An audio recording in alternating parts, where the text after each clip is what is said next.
Groep, Inc. is one of the best banks in Europe due to its stable business profile, excess capital position, attractive dividend yield and cheap valuation. NNGRY was a bancassurance financial group, but following the bailout of the Dutch government during the financial crisis of 2008-09, it has divested its insurance operations in Europe and the US, to what is now NN Group, OTCPK, NNGRY, and Voya Financial, Voya, respectively. This means that NNGRY is currently a pure banking group, operating mainly in the retail and commercial banking segment. It has a large exposure to its domestic market, even though it operates in more than 40 countries and has close to 38 million customers. NNGRY has a market capitalization of about $62 billion and trades on the New York Stock Exchange through its ADR program. Business profile. Geographically, NNGRY is relatively well diversified, even though its most important markets are the Netherlands, Belgium and Germany, which together account for around half of the bank's loan book. NNGRY differentiates its geographic presence between market leaders, which are countries where NNGRY is among the leading banks, Netherlands, Belgium and Luxembourg, challengers, markets, in which it offers a direct first offering, Germany, Spain or Australia, and growth markets, where it has a strong position in fast-growing countries, Poland, Turkey and stakes in Asia. Measured by total income, the bank has a good balance between geographies, despite the fact that its domestic market generates one-third of total income, as shown in the next graph. Source: NNGRY. This means that NNGRY offers an interesting profile, with a leading position in developed markets of Central Europe, organic growth prospects in countries where its presence is smaller, and emerging markets that enjoy good long-term economic growth prospects. This business profile is somewhat unique within the European banking sector, given that most retail-oriented banks are usually heavily exposed to the domestic market, such as Lloyds, LYG, Intesa, OTCPK, ISNPY, or CaixaBank, OTCPK, CAIXY. Additionally, the Benelux markets are much more concentrated than other retail markets in Europe, with the top 3 players holding a large market share, leading to higher profitability levels for the established players. This is the main reason why NNGRY and its peers KBC, OTCPK, KBCSY, and ABN AMRO, OTCPK, ABNRY, have on average higher return on equity (ROE) ratios than the European banking sector. Regarding growth, the bank's strategy is not expected to change much in the near future, pursuing organic growth in its existing markets, aiming to be the primary bank for most of its customers across its different geographies.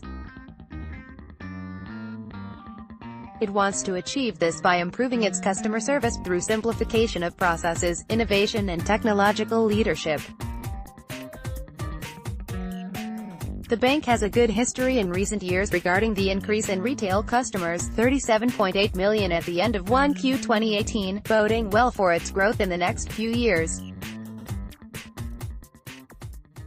Source: NNGRY. Like most of its peers, NNGRY is investing significantly in new technologies and digitalization, aiming to create a differentiating customer experience.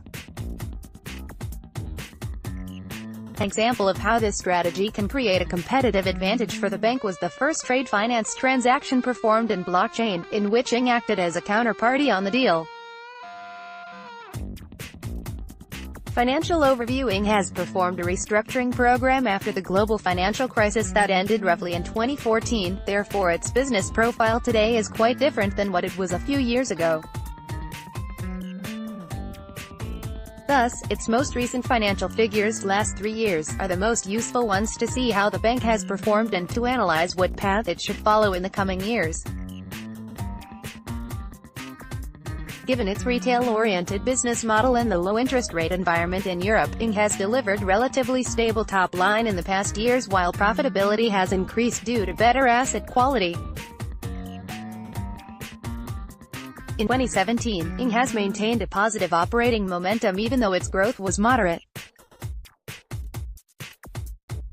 Total revenues increased by 1.1% to €17.7 billion, $20.9 billion, supported by strong core lending growth, 4.8% year-on-year, and net interest income, 3.8% YOY, while on the other hand trading and investment income declined by almost half.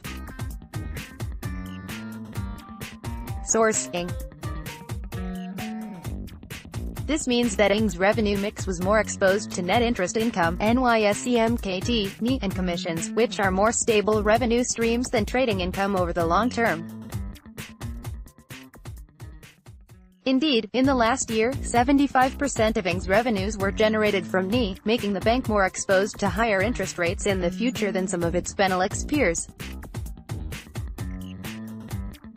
Taking into account higher revenues and good cost control, ING improved its reported efficiency ratio from more than 60% in 2016, to about 56% in the last year. This is still above its medium-term target of between 50 to 52%, a level that should not be reached in the next couple of years as the bank continues to invest in digitalization, putting pressure on its total expenses. Another important driver of higher earnings has been improving credit quality in the past few years, which is reflected in lower risk costs and provisions for loan losses. This declined to a low level of less than €700 million, $828 million, or 22 basis points BPS, of average risk-weighted assets, RWAs, in 2017, below ING's 40 to 45 bps per second through-the-cycle target. Reflecting some positive operating jaws, revenue growth above expense growth, and better asset quality, ING's bottom line increased to near €5 billion, $5.9 billion, an increase of 6.6% from the previous year. Its underlying ROE ratio was 10.2%, a slight improvement from 2016 and a good level of profitability within the European banking sector. During the first quarter of 2018, ING has delivered a stable operating momentum, even though it was able to slightly increase the number of primary customers, revenues and profits. NI and margins were quite stable in the quarter, while commission income declined a little bit and cost control was good. ING's net profit amounted to €1.2 billion, $1.4 billion, and underlying ROE was stable at 10.3%. Going forward, ING should continue to good financial results, supported loan growth and improved efficiency, while higher interest rates could provide further upside to earnings, even though this doesn't seem likely to happen in the next few quarters. Capital. This is supported to a large extent by its strong capitalization, among the best within large European banks. As of the 31st of March 2018, ING's fully loaded Core Equity Tier 1 (FLCET1) ratio was 14.3%, well above the European banking sector average and its own target of around 13.5%.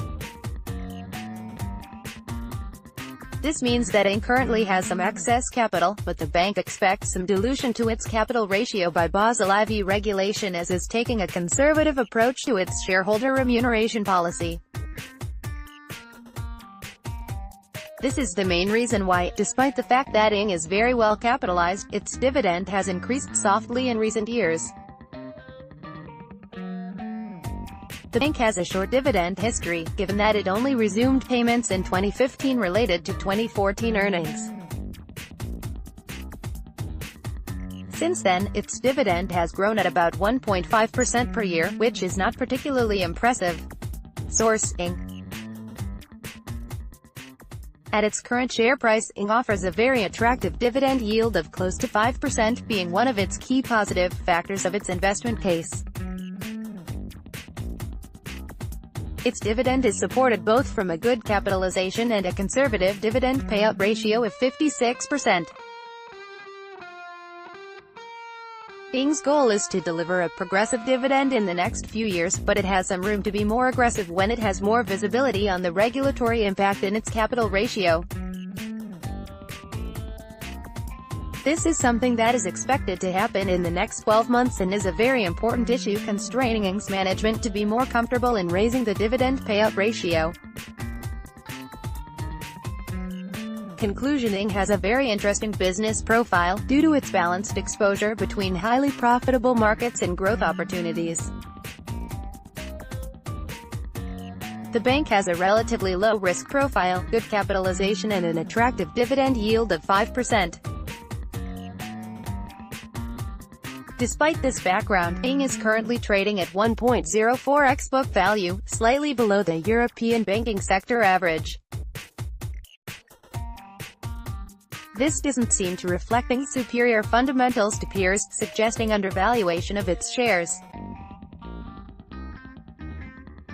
Indeed, using a variation of the Gordon growth model to value banks, assuming an ROE of 10% and a cost of equity of 8%, NNGRY's fair price to book value multiple is close to 1.3x, implying upside potential of about 28% to its current share price. This means that NNGRY offers value both from an income perspective and price appreciation, as the bank seems to be undervalued right now. Disclosure: we are longing, ABNRY. I wrote this article myself, and it expresses my own opinions. I am not receiving compensation for it, other than from seeking alpha.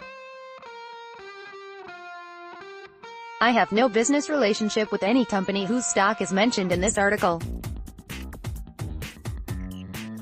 Editor's note: this article discusses one or more securities that do not trade on a major U.S. exchange. Please be aware of the risks associated with these stocks.